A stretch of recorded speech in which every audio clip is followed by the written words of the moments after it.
जयनगर भारतको जयनगरदेखि बर्दिवाससम्म सरकारले रेलवे सञ्चालन गर्नको निमित्त भारतसँग सम्झौता गरेर भारतले रेलवे निर्माण ट्र्याकको निर्माण गरिसकेको अवस्था छ। रेलवे हामीले खरिद गरिसकेका छौँ र सबै प्रक्रिया भइसकेपछि रेलवे आइसकेको अवस्थामा रेलवे सञ्चालन हुन सकेन।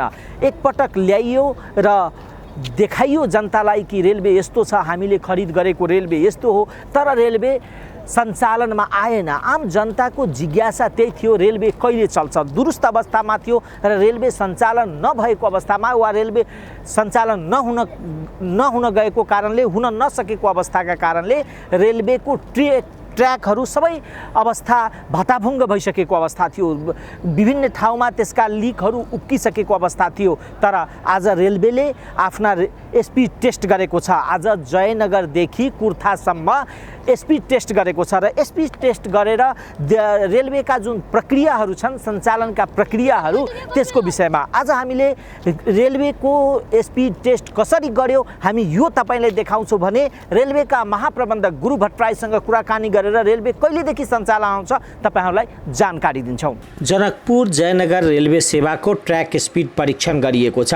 रेल खरिद गरी ल्याइएको 10 महिनापछि ट्र्याक स्पिड परीक्षण गरिएको हो।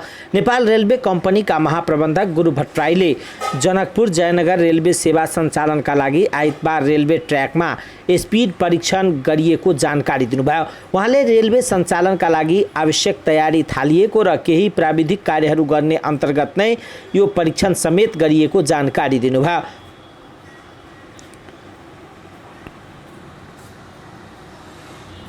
भारतको पूर्वी केन्द्रीय रेलवे कम्पनीको डिजेल लोकोमेटिभ रेल आइतबार प्रति घण्टा 60 किलोमिटरको गतिमा भारतको जयनगर रेलवे स्टेसनबाट जनकपुर आएको, जनकपुरबाट प्रति घण्टा 120 किलोमिटरको गतिमा जयनगर फर्किएको छ।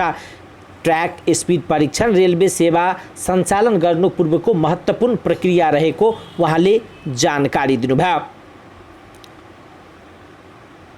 महाप्रबन्धक भट्टराईले रेलवे सञ्चालनका लागि धेरै प्राविधिक विषयहरू वस्तु मिलाउनु पर्ने भएका कारणले सरकार परिवर्तन भएको र मन्त्रालयमा नयाँ मन्त्रीको रूपमा समेत जिम्मेवारी नपाएको कारणले समस्या आएको बताउनुभयो। उहाँले प्राविधिक विषयहरू मिलान भएपछि रेलवे सञ्चालन गरिने बताउनुभयो। आइतबार रेलवे ट्र्याक वरपर चौपाया, साइकल, मोटरसाइकल, बालबच्चा नछाड्न सर्वसाधारणका लागि सूचना गर्नुको साथै जनकपुरदेखि भारतको सीमानासम्म रेलवे लिगको वरिपरि सुरक्षाकर्मी परिचालन भएको थियो। दुवै देशका सरकारबीच खरिद प्रक्रिया मार्फत 80 करोड 65,95,000 रुपियाँमा भारतसँग खरिद गरेको दुईवटा रेल गत वर्ष असोज 2 गते जनकपुर स्टेसनमा आइपुगेको थियो। अगाडि र पछाडि गुड्ने सक्ने यो रेलहरू अहिले जनकपुरको इनरवा स्टेसनमा सशस्त्र प्रहरीको निगरानीमा पालले छोपेर राखिएको छ। भारत सरकारको आर्थिक तथा प्राविधिक सहयोगमा निर्माण भएको रेलमार्ग यसअघि पनि रेल सञ्चालनका लागि गत असोज 2 गते 200 डेमो ट्रेन जनकपुर धाम ल्याइएको थियो। सो रेलमा 1200 देखि 1300 जनासम्म यात्रुले यात्रा गर्न सक्ने रेल विभागले जनाएको छ। नेपालमा राणाकालमा विक्रम सम्वत 1984 तिर भारतको रक्सौलदेखि नेपालको अम्लेखगञ्ज तथा विक्रम सम्वत 1994 देखि जयनगरदेखि जनकपुरसम्म रेलवे सेवा सञ्चालनमा आएको थियो। भारत सरकारको सहयोगमा 5 अर्ब 48 करोड भारतीय रुपियाँको लगानीमा पूर्वाधार निर्माण भइसकेको छ। यो हामीले आज के स्पिड टेस्ट गऱ्यौँ अनि 120 भन्नुहुन्थ्यो, त्यो 120 जस्तो त लागेन के चाहिँ? होइन, हाम्रो चाहिँ उताबाट आउँदाखेरि हामीले पहिला चाहिँ अब यो के भन्छ लोको पाइलटहरूलाई अब यो नयाँ पहिलोचोटि आएको भएर ट्र्याक कस्तो छ के छ पहिला त्यो प्रिलिमिनरी उहाँहरूलाई त्यसको जानकारी भएपछि मात्रै अनि यताबाट रिटर्न गर्ने बेलामा चाहिँ अनि फुल स्पिडमा जाने हो। अहिले चाहिँ उहाँहरू चाहिँ यो ट्र्याक चाहिँ होइन मोनिटरिङ गर्दै आउनु भएको छ, नोट गर्दै आउनु भएको छ कहाँ कहाँ के समस्या छ भनेर।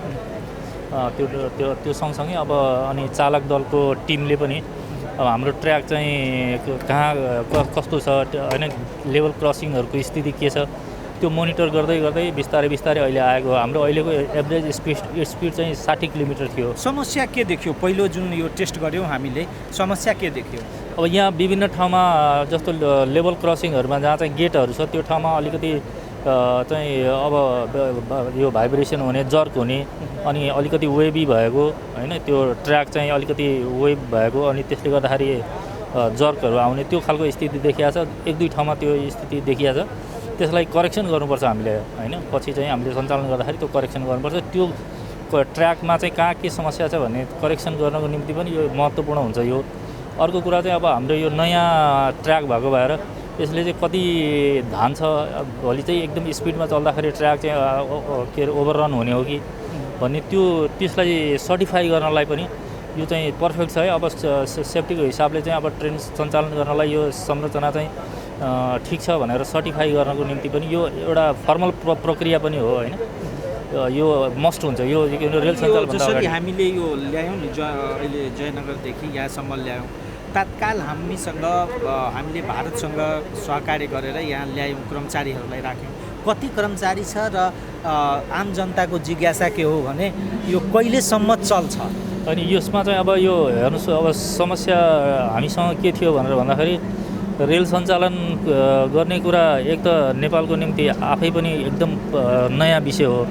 हुन त पहिला पनि यहाँ रेल चलेको थियो होइन। अब त्यो नयाँ कुरा होइन भन्ने खालको कुरा छ। पहिला रेल चल्दाखेरि के थियो भने हाम्रो चालक दलै हाम्रो कन्ट्रोलमा रहने गरी त्यो ढङ्गले चाहिँ रेल सञ्चालन भएको थिएन।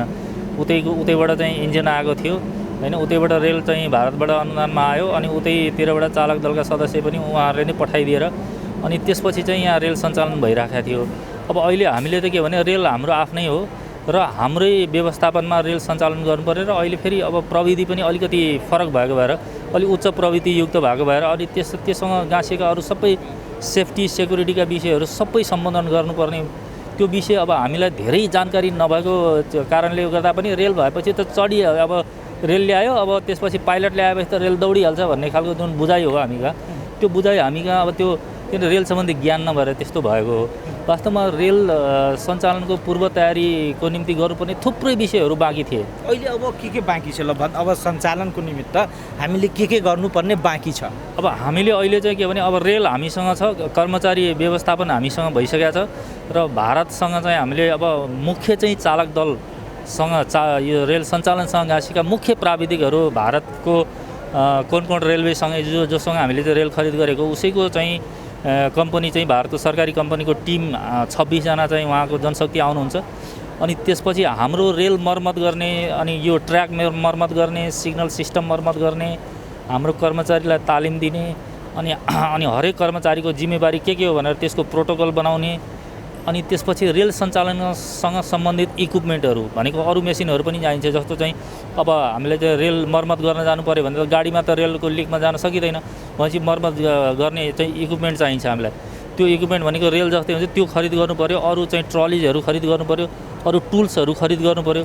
यी सबै चिजहरू हामीले चाहिँ कुन रेलवेसँग चाहिँ एग्रिमेन्ट गरेर हामीले चाहिँ हस्ताक्षर गरेर साइन गरिसकेका छौँ र उहाँहरूको टिम त्यसै अनुसार चाहिँ तालिम दिएर पनि फर्किनु भएको छ। र अर्को टिम अब 1-2 दिनभित्रमा अर्को 6-7 जनाको टिम फेरि यो इन्सपेक्सन गरेर आउँदै हुनुहुन्छ। अनि उहाँहरूले यो सबै इन्सपेक्सन गरेर सबै नोट गर्नुहुन्छ र कहाँ कसरी रेल सञ्चालनको चाहिँ प्रोटोकल उहाँहरूले तयार गर्नुहुन्छ।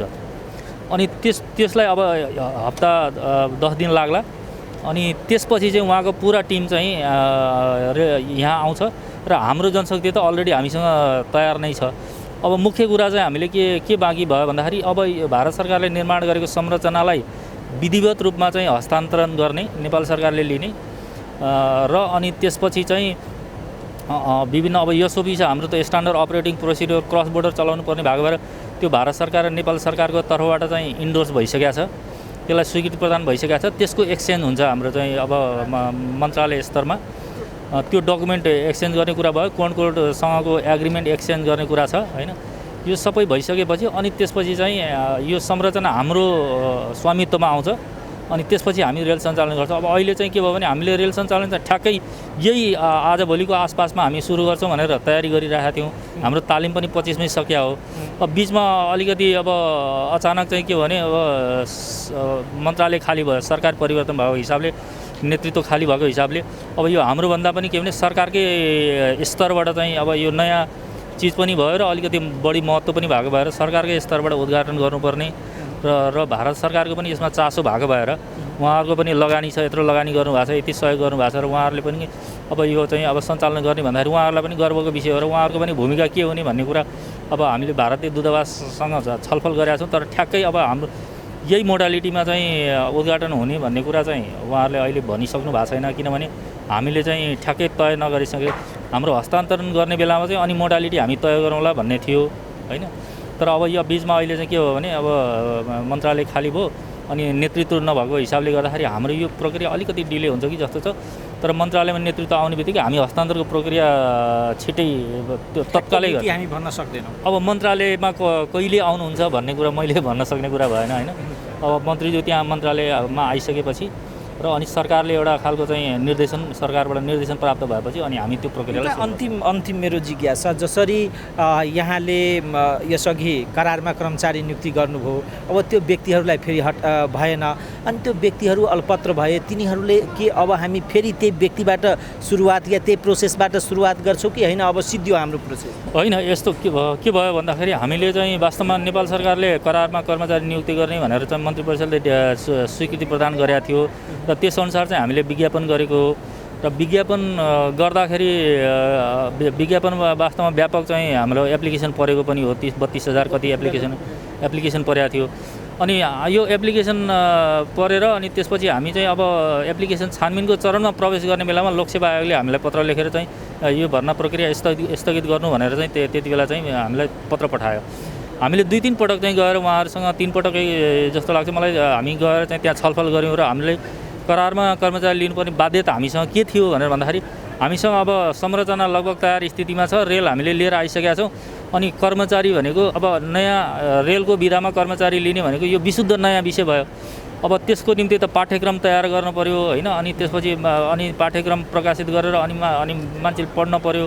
अनि त्यसपछि जाँच लिने प्रक्रिया सुरु गर्नु पर्यो र अनि जाँच लिएर कर्मचारी ल्याउने भनेपछि अब यो त लामो प्रक्रियामा जाने भयो। त्यो समय हामीसँग थिएन।